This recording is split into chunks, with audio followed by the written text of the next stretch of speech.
Hello and welcome to TheFederal. With the Iran crisis looming and the FIFA World Cup 2026 approaching, football is once again intersecting with geopolitics in a very visible way. A couple of days ago, a suggestion emerged from the US Special Envoy Pablo Sampoli. If Iran cannot participate in the tournament, could Italy take their place? A suggestion, or rather a proposition, that has raised many eyebrows. Though informally, Zamboli has floated the idea that if Iran cannot participate, a team like Italy could step in.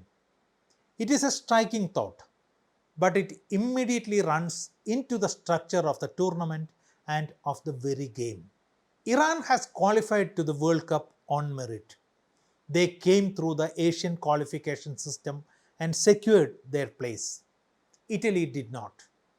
For the third consecutive cycle, Italian national team failed to reach the World Cup final stage. That absence is the outcome of results on the field, not external factors. So a direct swap is not how the system works. According to FIFA regulations, if a qualified team withdraws, the replacement is typically drawn from the same confederation. In this case, Asia. That keeps the competitive balance intact. It also avoids the perception that global power or commercial value can override sporting merit. There have been speculative discussions about a one-off playoff, an exceptional solution involving teams from different regions. In such a scenario, Italy could enter the conversation. But that would require FIFA to bend its own norms, and that's not a small step. Which brings us to the geopolitical layer of the present situation. The United States is not just a co host of the 2026 tournament, it is also a central actor in the wider tensions involving Iran. That creates a complicated backdrop. Iran has, at different points, not essentially now, raised concerns about playing matches on the US soil. There have been suggestions about relocating some of their fixtures to other host countries like Canada or Mexico. At the same time, Iranian sporting authorities have not taken a final call. The football officials in Iran clearly indicate readiness to participate. Political leadership signals that the situation will be reviewed depending on how events unfold in the coming days. So the uncertainty is real. Now, can the United States influence FIFA? It would be too simplistic to say yes or no. The US has significant soft power in global sport. It is a major market, a major broadcaster base, a key commercial hub. As a host nation, it also controls logistics, visas, security environments. All of this creates indirect leverage. But FIFA is not designed to be controlled by any one country.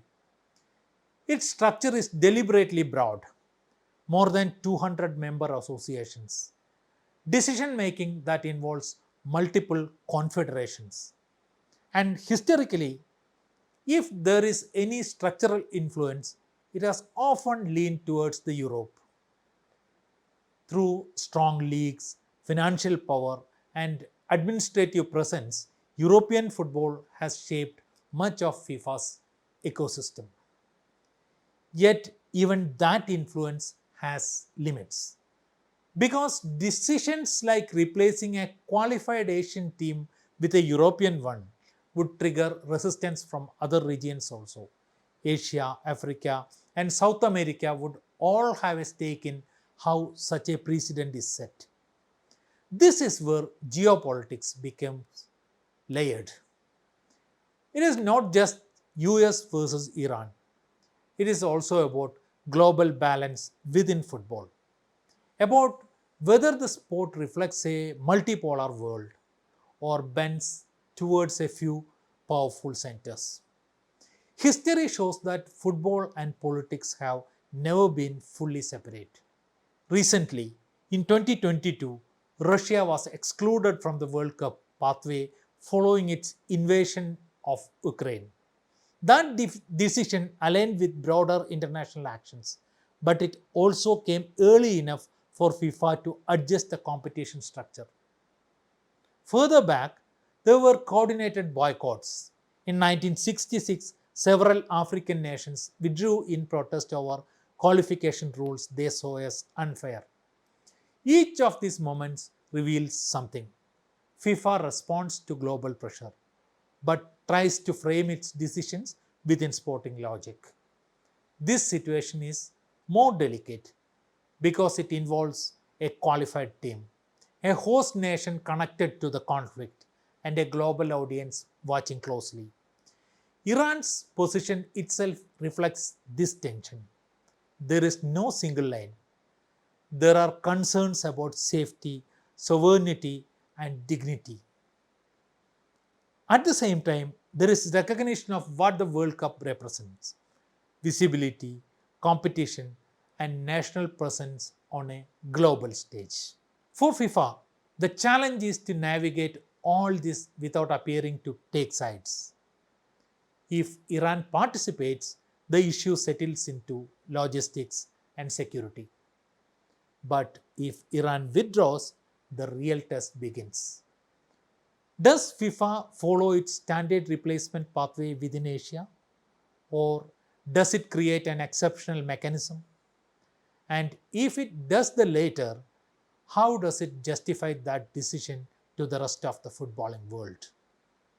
For now, the situation remains unchanged.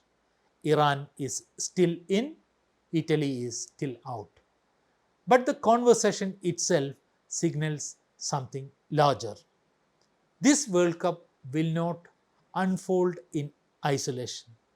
It will carry the weight of global tensions, competing interests, and questions about fairness. Because in moments like this, football becomes more than just a game.